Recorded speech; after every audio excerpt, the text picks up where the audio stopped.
सीधे ले चलते हैं उत्तर प्रदेश विधानसभा में मुख्यमंत्री योगी आदित्यनाथ बोल रहे हैं। और रामचरितमानस में भी इन बातों का उल्लेख इन भावनाओं के रूप में किया गया है और हम उत्तर प्रदेश वासियों को खासतौर पर इस पर गौरव की अनुभूति भी करनी चाहिए। इस बड़े आयोजन के साथ हम सभी को जोड़ने का अवसर प्राप्त हुआ और इसलिए मैं इस बात को कह रहा हूं क्योंकि यह आयोजन हमारे लिए बहुत महत्व रखता है। यहां हमारी पार्टियां हो सकती, ये सत्ता पक्ष होगा, वो विपक्ष होगा, अलग अलग पार्टियां होंगी। उत्तर प्रदेश से बाहर हम जब जाएंगे तो उत्तर प्रदेश वासी के रूप में लोग हमें हमारी पहचान देते हैं। अच्छा काम करेंगे, सम्मान मिलेगा। एक भी व्यक्ति यहां के नाम पे गलत काम करेगा, यहां की सरकार गलत काम करेगी तो उसके यहां पर भले ही हम उस गलत काम को कितना भी सपोर्ट करें, लेकिन बाहर जनता हमें नहीं बख्शने वाली है, इस बात को रखना। और 2017 के पहले उत्तर प्रदेश के अंदर की छवि यही थी। उत्तर प्रदेश के लोगों के सामने परसेप्शन का जो संकट खड़ा किया था, पहचान का जो संकट खड़ा किया था, वह उन्हीं दुष्प्रवृत्तियों के कारण खड़ा हुआ था।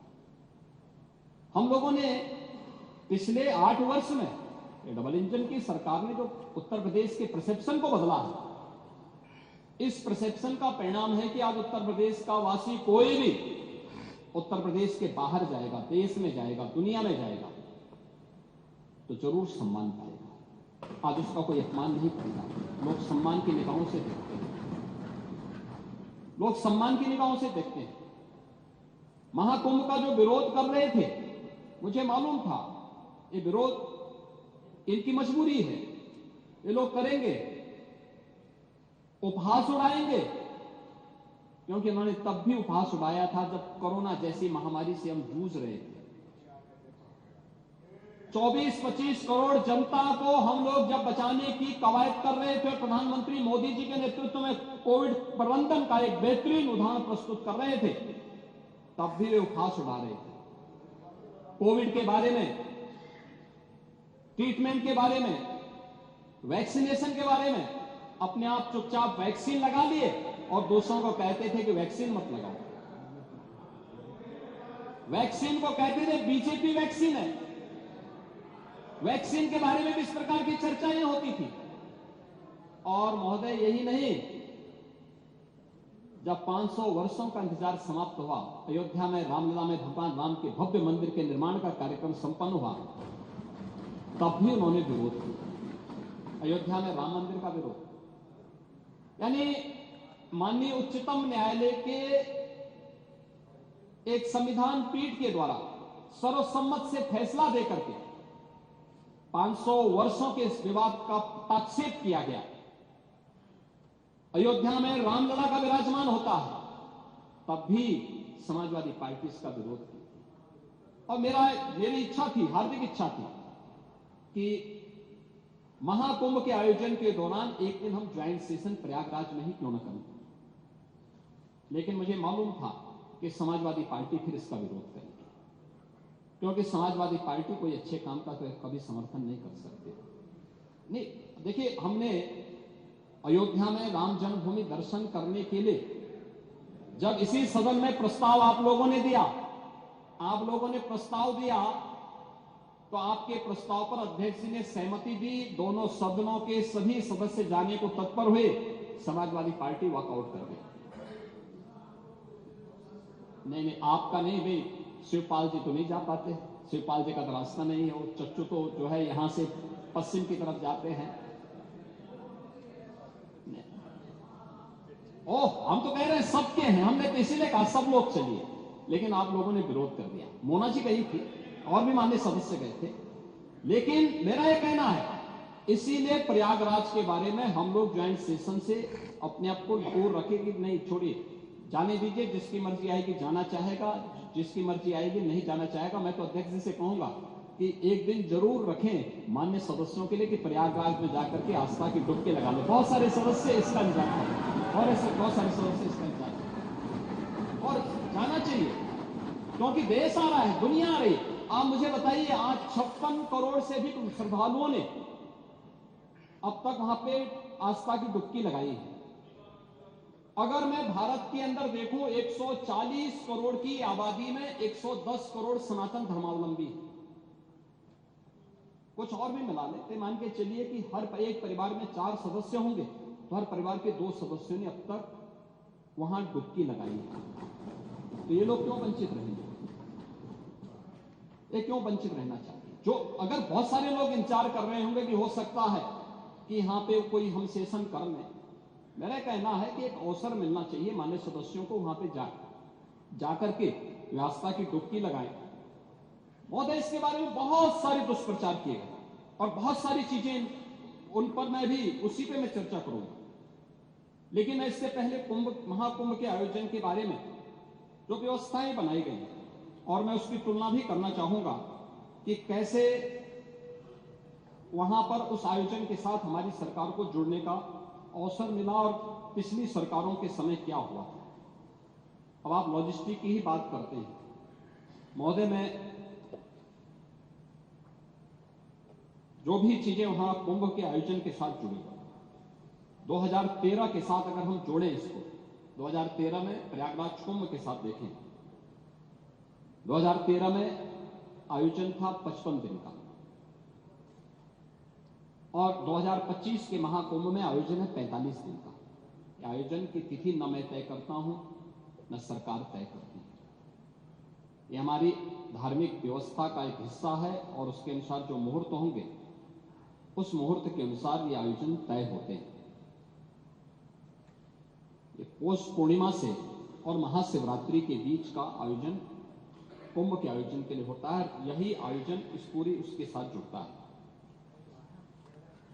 मेले की अवधि 55 दिन थी 2013 में और इस बार यह अवधि है 45 दिन की। 2013 में कुल जो क्षेत्रफल था यह 1936 हेक्टेयर का था, यानी अगर हम इसको एकड़ में देखेंगे तो ये मुश्किल 5000 एकड़ का भी नहीं होता। और इस बार हम लोगों ने इसको बढ़ाया है लगभग 10,000 एकड़ से अधिक क्षेत्रफल में महाकुंभ के आयोजन को हमारी सरकार आयोजित कर रही है। 2013 में 14 सेक्टर में था, इस बार ये आयोजन है 25 सेक्टर में। पार्किंग का स्पेस जो आपके पास था उस समय कुल 635 हेक्टेयर में आप लोगों ने पार्किंग की सुविधा दी थी और इस बार हम लोगों ने पार्किंग की सुविधा दी है 1850 हेक्टेयर में, केवल पार्किंग की सुविधा दी, यानी 4000 यानी 5000 एकड़ से अधिक क्षेत्रफल में केवल पार्किंग की सुविधा दी है। 2013 में प्रयागराज सिटी के अंदर हमारे पास एक अवसर होता है कि इस प्रकार के आयोजन सिटी के निश्चित डेवलपमेंट के प्लान को भी आगे बढ़ाए। आपने देखा होगा 2013 में प्रयागराज सिटी के बारे में कोई आरओबी नहीं, कोई पक्के घाट नहीं, रिवर फ्रंट के लिए कोई कार्य नहीं हुआ। लेकिन हमारी सरकार को यह सौभाग्य जाता है कि 2019 में हमने 9 आरओबी और 6 अंडरपास बनाए थे और 2025 में हमारी सरकार ने जो पैसा वहां खर्च किया उसमें प्रयागराज सिटी के अंदर 14 फ्लाईओवर बनाए हैं, 14 नए फ्लाईओवर बनाए हैं, 9 उसमें पक्के घाट बनाए हैं, 7 रिवर फ्रंट रोड का निर्माण किया गया है। अस्थायी घाट 2013 में केवल 4 किलोमीटर का था, इस बार जो अस्थायी घाट बने हैं वह 12 किलोमीटर का बनाया गया है। शटल बसेज आप लोगों ने 2013 में एक भी नहीं चलाई थी, याद करना। ये शटल बसेज ही फ्री में श्रद्धालु जनों को कुंभ के नजदीक क्षेत्रफल में संगम के आसपास के क्षेत्र तक पहुंचाती है, एक भी नहीं थी। इस बार 550 बसेज केवल शटल बसेज हैं जो श्रद्धालु जनों को वहां तक पहुंचाने का काम कर रही है। रोडवेज की बसेज आपने 2013 में कुल 2300 खरीदी थी, इस बार हम लोगों ने 7000 बसेज केवल श्रद्धालुओं की सुविधा के लिए वहां लगाई है। बस स्टैंड आपके समय में मात्र 3 थी, हमने 7 बनाए हैं। सड़कों के चौड़ीकरण का कार्य आपके समय में मात्र 55 का हुआ था, हम लोगों का सौभाग्य है कि 19 में 125 सड़कों को 2 लेन से 4 लेन, 4 लेन को 6 लेन में और 2025 में 200 से अधिक सड़कों को हम लोगों ने इसके साथ जोड़ा है, जो 2 लेन से 4 लेन, 4 लेन से 6 लेन बनाने का काम हुआ है। नालों की स्थिति, एक बड़ी चर्चा इसमें हो रही है और मैं सोच रहा था कि हो सकता है कि कुछ माननीय सदस्य इसके बारे में यहां चर्चा भी हो सकता करेंगे, लेकिन हो सकता उनका संज्ञान नहीं आया होगा। और है जिस प्रकार का दुष्प्रचार लोग करने में लगे हैं, उत्तर प्रदेश को, महाकुंभ को, सनातन धर्म को बदनाम करने के लिए, देश को बदनाम करने के लिए जो साजिशें रचने वाले तत्व हैं, वे लगातार इस प्रकार का दुष्प्रचार करते हैं। पहले मैंने कहा ना, जो काहिरा में अग्निकांड की घटना को प्रयागराज के साथ जोड़ना, नेपाल की घटना को, झारखंड की घटना को, या वेस्ट बंगाल की घटना को, या देश के अंदर की किसी बड़ी दुर्घटना को प्रयागराज के साथ जोड़ना, इस प्रकार के लगातार वीडियो सोशल मीडिया हैंडल के माध्यम से और डिजिटल मीडिया के प्लेटफॉर्म पर भी आप देख सकते हैं। ऐसे ही जल की गुणवत्ता के बारे में भी प्रश्न खड़े करने के प्रयास हुए। याद रखना, 2013 में बायोरेमेडिएशन या जियो ट्यूब की व्यवस्था बहुत सीमित थी और परिणाम क्या था? पूरा कुंभ अव्यवस्था, गंदगी और अराजकता का एक अड्डा हो चुका था। उस स्थिति को सोचिए, जब मॉरिशस के माननीय प्रधानमंत्री 2013 में प्रयागराज महाकुंभ में पधारे थे और गंगा में गंदगी देख करके, अव्यवस्था देख करके, पॉल्यूशन की मात्रा को देख करके उन्होंने स्नान करने से इनकार कर दिया। और 2025 में जब हम लोग आए हैं तो मैंने तो आपको आंकड़े बता दिए कि 56 करोड़ से अधिक श्रद्धालु अभी स्नान कर चुके हैं, एक सप्ताह बाकी है।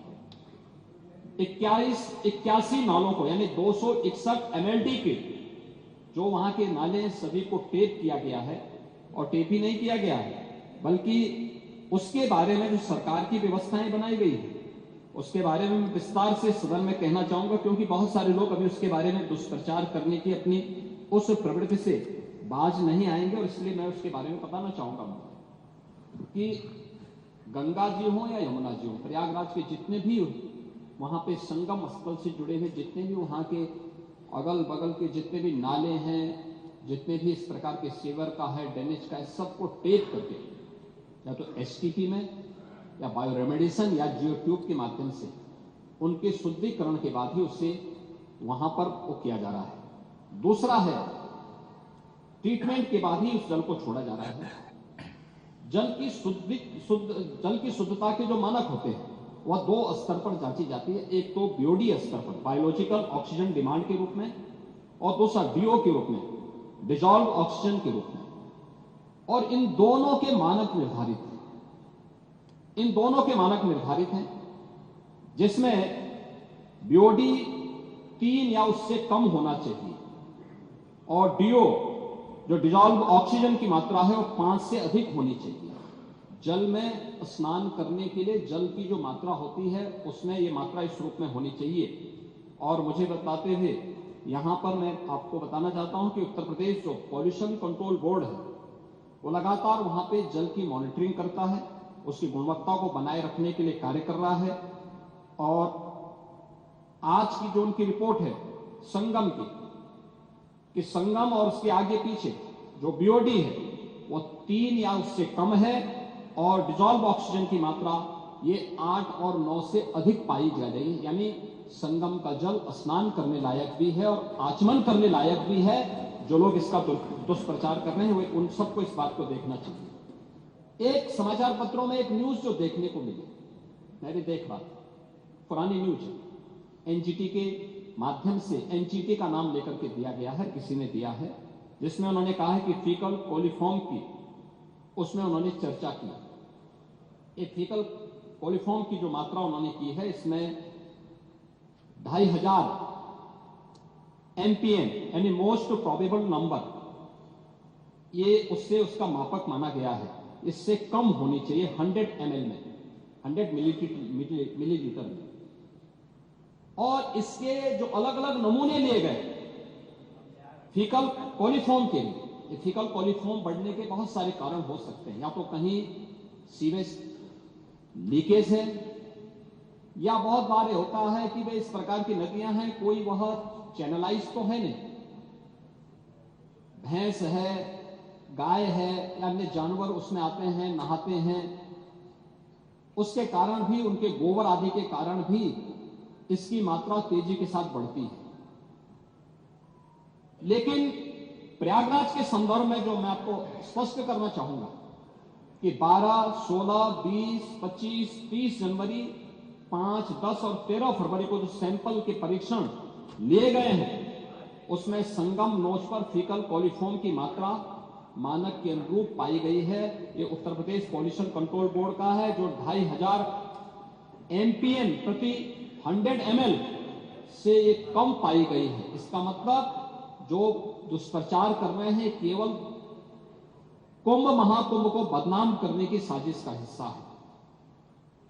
और केंद्रीय प्रदूषण नियंत्रण बोर्ड ने भी, जिनके नाम पर खबर है, उन्होंने भी 12, 13 एवं 15 जनवरी की रिपोर्ट में इसकी मात्रा को 2000 या उससे कम पाया, यानी 2500 से कम ही पाया है। यह भी इसमें मैं आपको स्पष्ट करना चाहता हूं। और महोदय, मैं इसीलिए कहना चाहूंगा कि ये जो नकारात्मक सोच है, दुष्प्रचार के माध्यम से महाकुंभ को बदनाम करने की साजिश का जो हिस्सा है, ये उन करोड़ों लोगों की आस्था के साथ खिलवाड़ है और किसी जाति, मत और मजहब से जुड़े हुई संख्या भी नहीं है और किसी वर्ग का भी नहीं है। इसमें गांव में एक सामान्य नागरिक भी आ रहा है, देश का बड़ा उद्योगपति भी आ रहा है, देश की महामहिम राष्ट्रपति भी आए, महामहिम उपराष्ट्रपति भी आए, माननीय प्रधानमंत्री जी भी आए, केंद्रीय मंत्रीगण आए हैं, स्पीकर साहब आए हैं लोकसभा के, हर, यानी देश और दुनिया की हर सेलिब्रिटी वहां प्रयागराज आ रही है। उच्चतम न्यायालय के माननीय न्यायाधीश हो या हाईकोर्ट, तमाम उच्च न्यायालयों के माननीय न्यायाधीशों की संख्या, समाज का हर तबका प्रयागराज के लिए उमड़ रहा है, हर व्यक्ति आ रहा है। और क्या प्रचार करना बुरा था क्या?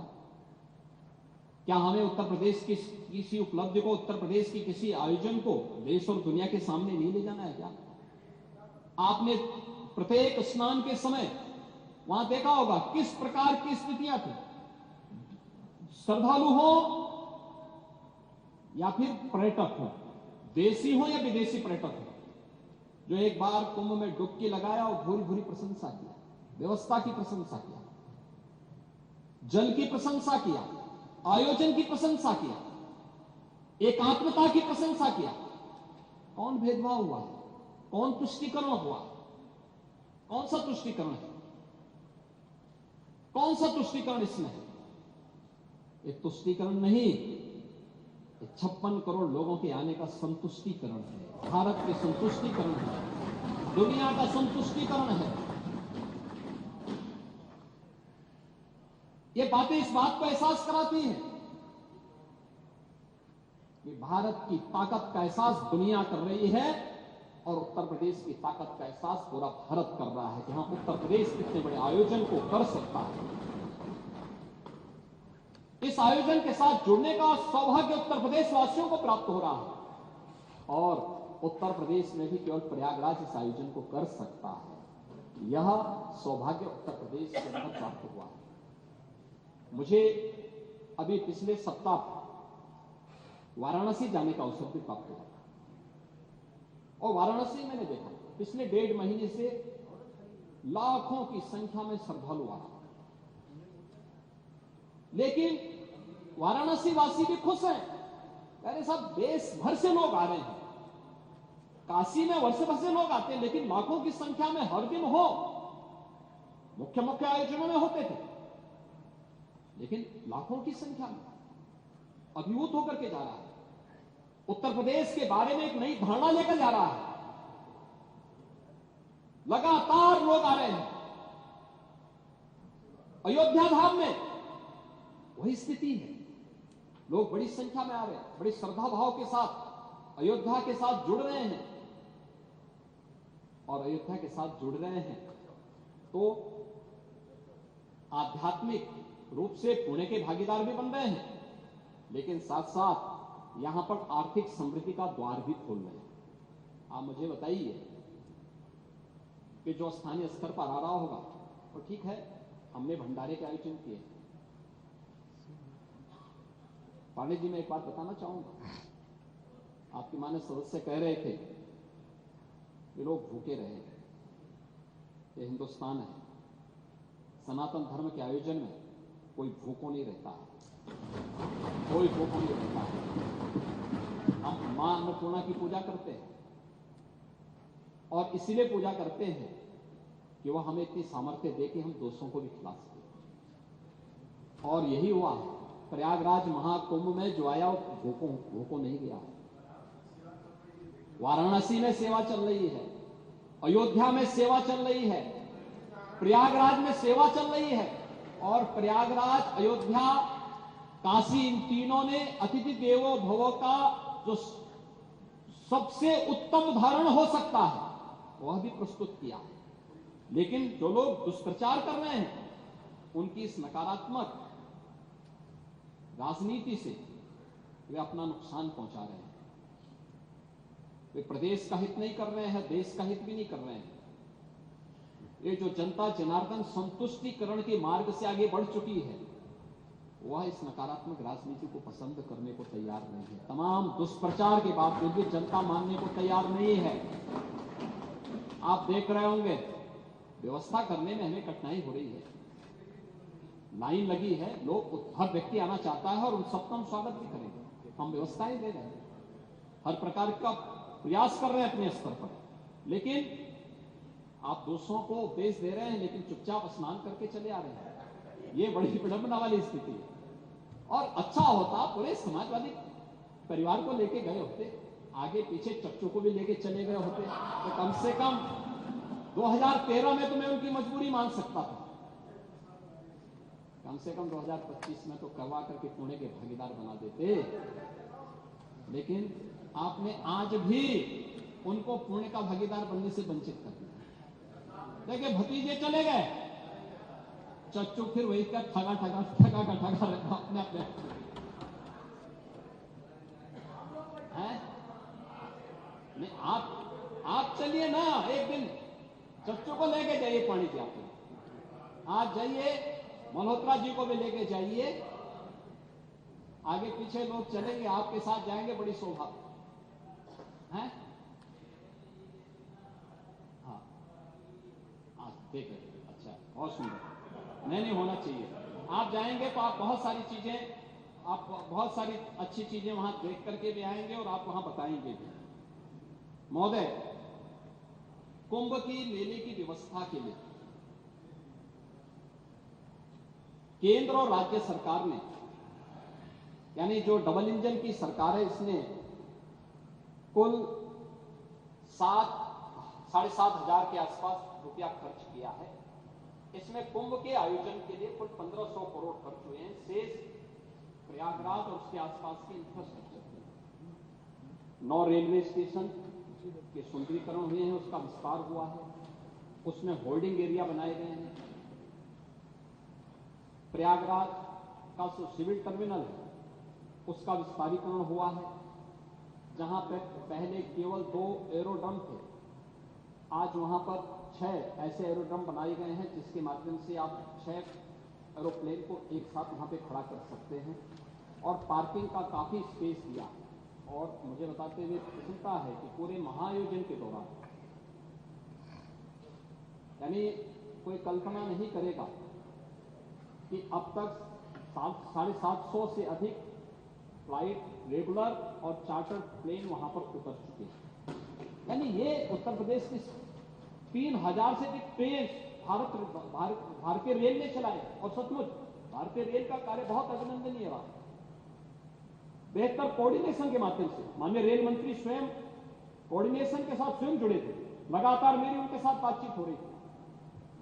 रेलवे बोर्ड के अध्यक्षों या रेलवे के महाप्रबंधक या डीआरएम, अन्य स्तर के सभी अधिकारियों पूरी तत्परता के साथ इस पूरे आयोजन के साथ और लाखों की संख्या में जितनी ट्रेन, मेला स्पेशल चलाने की आवश्यकता पड़ी, प्रयागराज से उनके गंतव्य तक पहुंचाने के लिए उन्होंने पूरा सहयोग इसमें किया है, जिससे आयोजन इतनी भव्यता के साथ, इतने दिव्यता के साथ आगे बढ़ पाया है। और इसको हम इस रूप में आगे बढ़ाने का काम कर पाए हैं।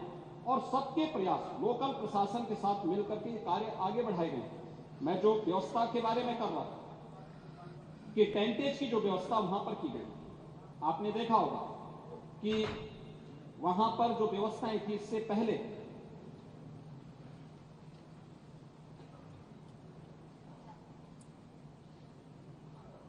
डेढ़ लाख से अधिक टेंट, 1.5 लाख से अधिक शौचालय, लगभग 500 किलोमीटर के चेकर्ड प्लेट, 30 पांटून ब्रिज, 2000 से अधिक चेंजिंग रूम, 67,000 बिजली के पोल और street light, 125 ambulance, 7 river ambulance, 1 air ambulance, स्वच्छता के लिए 20,000 से अधिक सफाई जो कार्मिक हैं ये सभी वहां पर लगाए गए हैं। टॉयलेट की सफाई की मॉनिटरिंग के लिए यहां पे गंगा दूत 2,500 गंगा दूत लगाए गए हैं। घाट प्रबंधन के लिए भी सहयोग करने के लिए 5,000 कुंभ सेवा मित्र लगाए गए हैं। 10,000 अन्य कर्मचारियों को भी इस पूरी व्यवस्था के साथ जोड़ा गया है और लगभग पूरी व्यवस्था में सुरक्षा के लिए, यातायात प्रबंधन के लिए उत्तर प्रदेश सरकार के 75,000 से अधिक पुलिस अधिकारी, प्रशासनिक अधिकारी, कार्मिक, पुलिस कार्मिक और अन्य लोगों को इस पूरी व्यवस्था के साथ वहां पे जोड़ा गया है।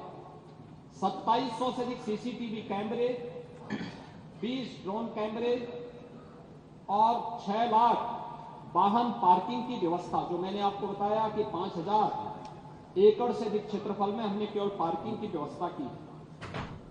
इसके अलावा शुद्ध पेयजल की आपूर्ति के लिए 1250 किलोमीटर की पाइपलाइन भी वहां बिछाई गई।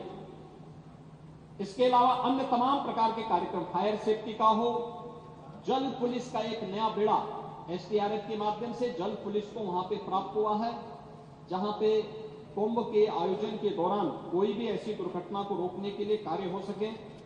सिंगल यूज प्लास्टिक को वहां पे रोकने का पूरा प्रयास किया गया है और अन्य तमाम प्रकार के आयोजन के साथ ही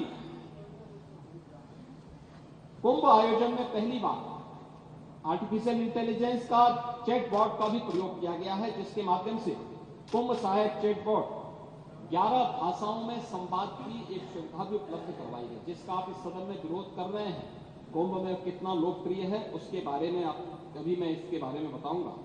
और गूगल के साथ एमओयू हुआ है, जिसमें सेक्टर के रास्ते हो या सांस्कृतिक कार्यक्रमों का पता लगाने, इन सब की सुविधा भी वहां पर की गई है।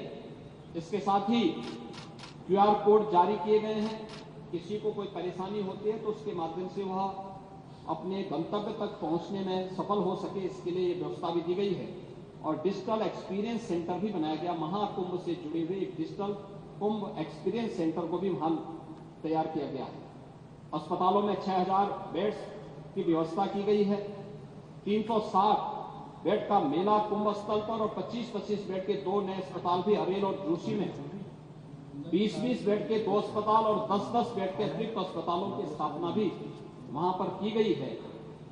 3,000 विशेष ट्रेन भारतीय रेल ने चलाए हैं, जिसके माध्यम से 13,000 से अधिक उनके फेरे प्रयागराज कुंभ की दिशा से वहां पर किए गए हैं और उनके साथ साथ 10 स्थानों पर होल्डिंग एरिया भी उन सभी क्षेत्रों में बनाने के कार्य वहां पर किए गए हैं। ये सभी आयोजन वहां पर किए गए हैं। महोदय, इसके साथ ही अगर हम देखेंगे कि 2013 में जो प्रयागराज कुंभ में आने वाले श्रद्धालुओं की संख्या थी वो मात्र 12 करोड़ और 55 दिन के आयोजन में 12 करोड़। और उस समय की स्थिति के बारे में अगर मैं चर्चा करूं, यद्यपि ये चीजें कितना आवश्यक है मैं ये नहीं कह सकता, लेकिन फिर भी मैं आपसे कहना चाहूंगा कि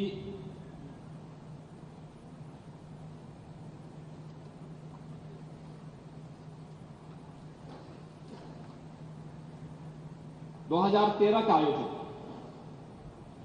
उस समय की स्थिति क्या थी?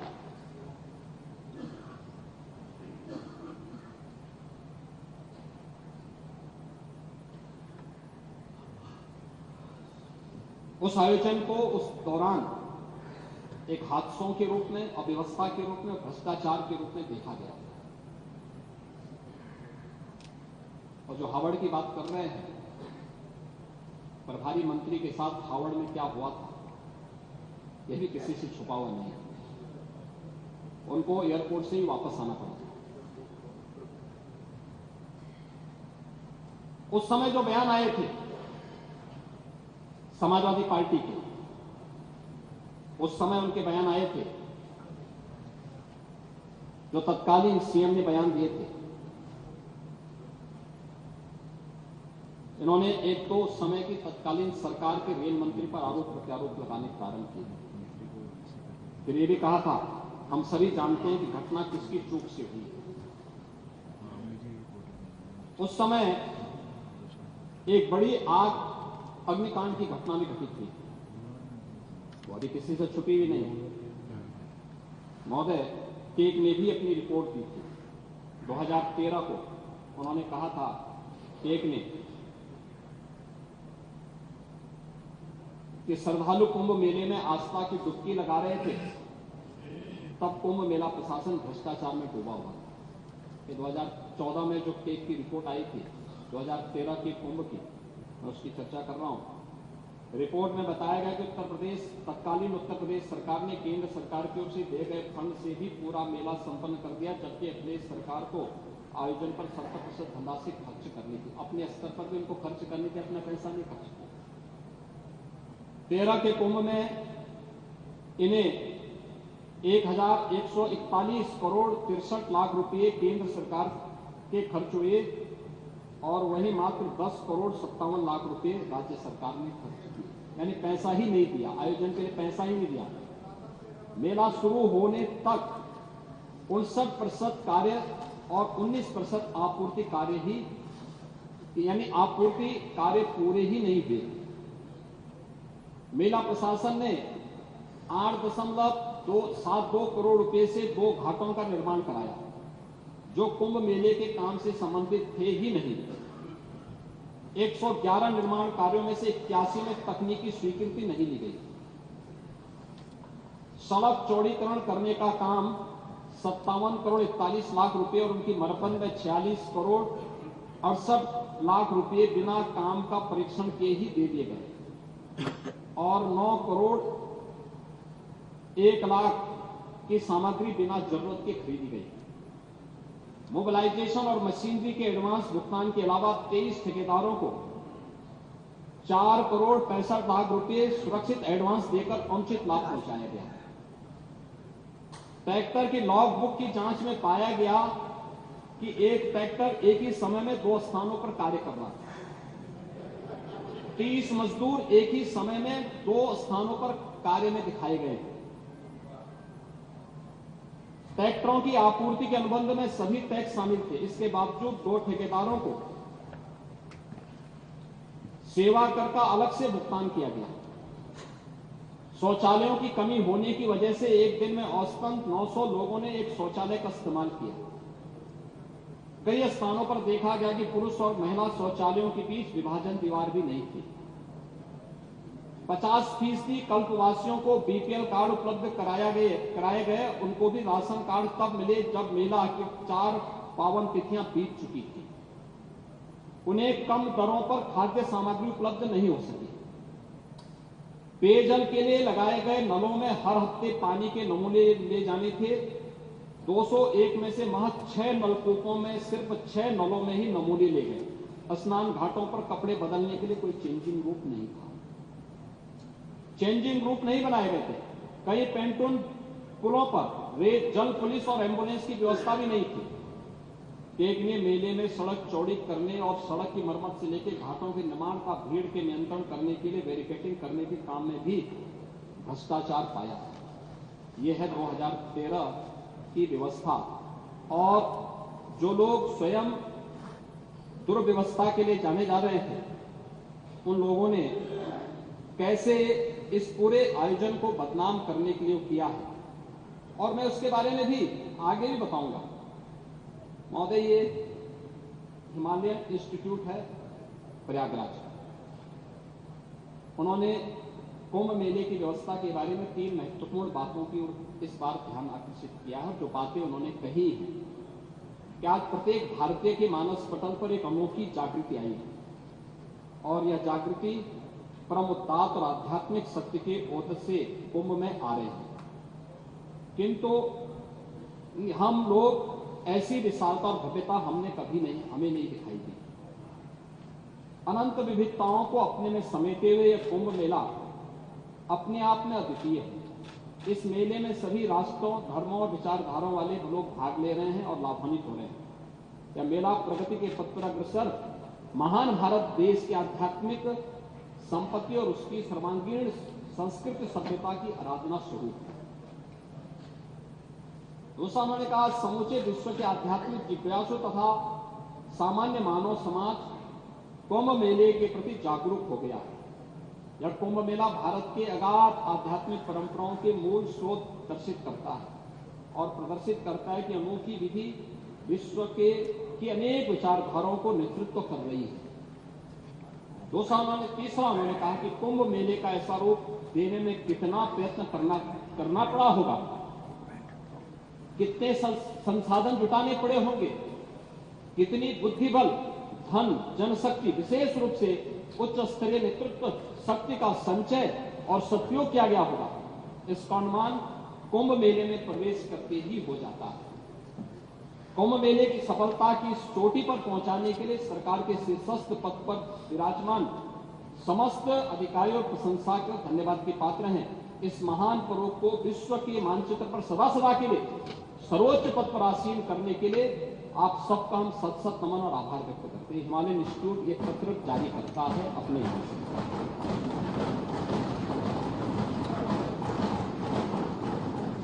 महोदय, मैं केवल एक बात कहना चाहूंगा, मुझे आरोप प्रत्यारोप नहीं करना। जो लोग इस बात की चर्चा करते हैं कि हजारों लोग 29 की भगदड़ का शिकार हुए, उनको 1954 के कुंभ को भी देखना चाहिए। 1954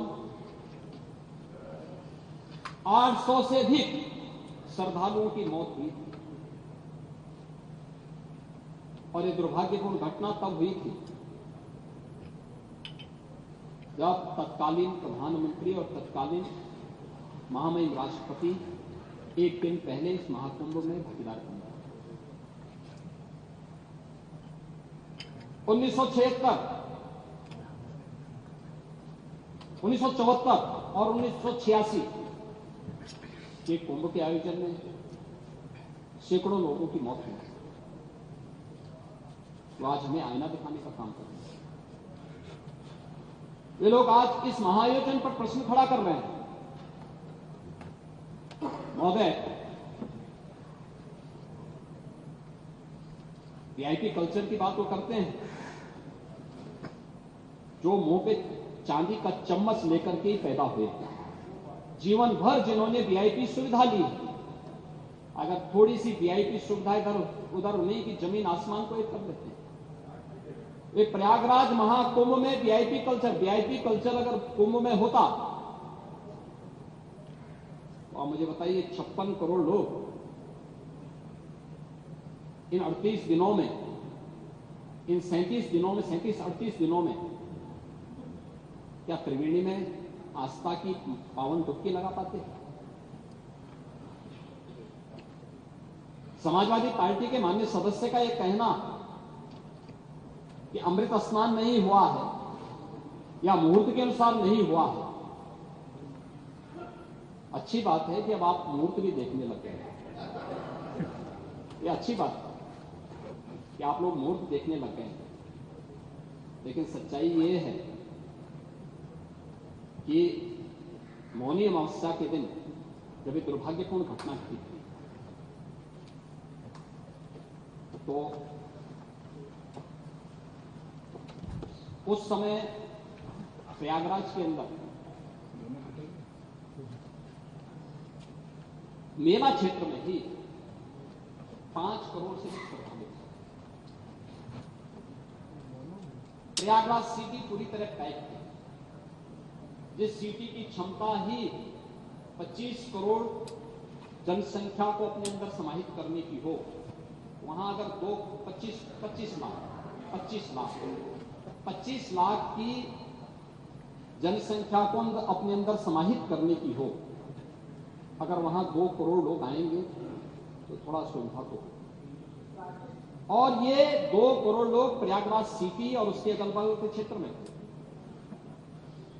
सरकार ने 24 घंटे पहले से इस प्रकार की व्यवस्था भी दी थी।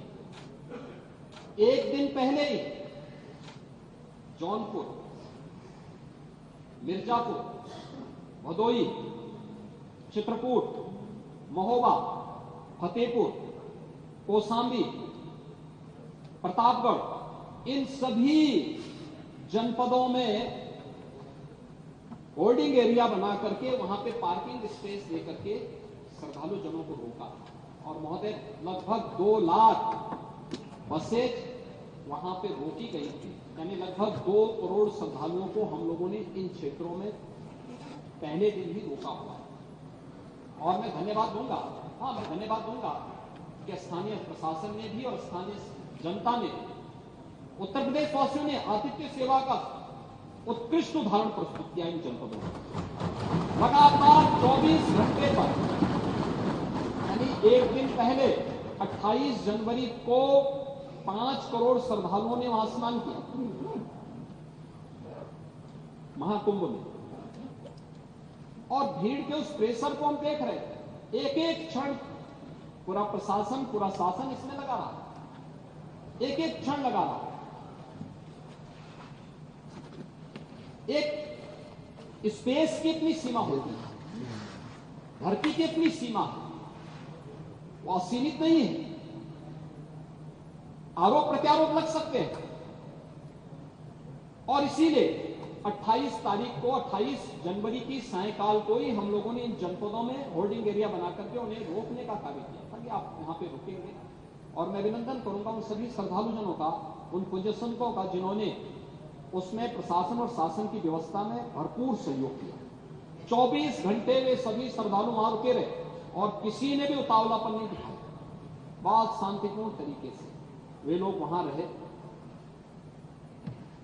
29 की रात्रि में दुर्भाग्यपूर्ण घटना घटित होती है। 1:10 से लेकर 1:30 बजे के बीच में घटना घटित होती है, जब संगम नोच के पास अचानक अत्यधिक प्रेशर होने के बाद बैरिकेड्स टूटती हैं और बहुत सारे श्रद्धालु उस एरिया में आते हैं जहां पे एक प्रकार का होल्डिंग एरिया जो था वहां घुस जाते हैं, और वहां पहले से बैठे हुए श्रद्धालुओं के ऊपर वे अचानक गिरते हैं। और उसके बाद पर दुर्भाग्यपूर्ण घटना फिर वहां घटना घटित होती है, जिसमें 30 श्रद्धालु, जिसमें 66 श्रद्धालु उसकी चपेट में आए थे, जिन्हें तत्काल हॉस्पिटल पहुंचाया गया, जिसमें से 30 श्रद्धालु की मौत हुई। 36 श्रद्धालु, जिनमें 36 श्रद्धालु वहां पे स्थानीय मेडिकल कॉलेज में भर्ती किए गए। 30 में से 29 की पहचान हुई। उनके परिवारजनों ने बकायदा, क्योंकि कोई इस आयोजन के साथ जुड़ता है तो एक परंपरा होती है, लोगों की अपनी आस्था होती है, वो लोग ये मानते हैं, वो कहते हैं साहब पोस्टमार्टम मत करिए, घटना घटित हो गई है, हमारे साथ केवल एक हम पंचनामा बनाना चाहते हैं। उनकी रजामंदी की, और ये जो भी कार्य हुआ है मजिस्ट्रेट के सामने, पुलिस के सामने, प्रशासन के सामने, परिवारजनों के सामने, उनकी बॉडी को वे लोग लेके गए।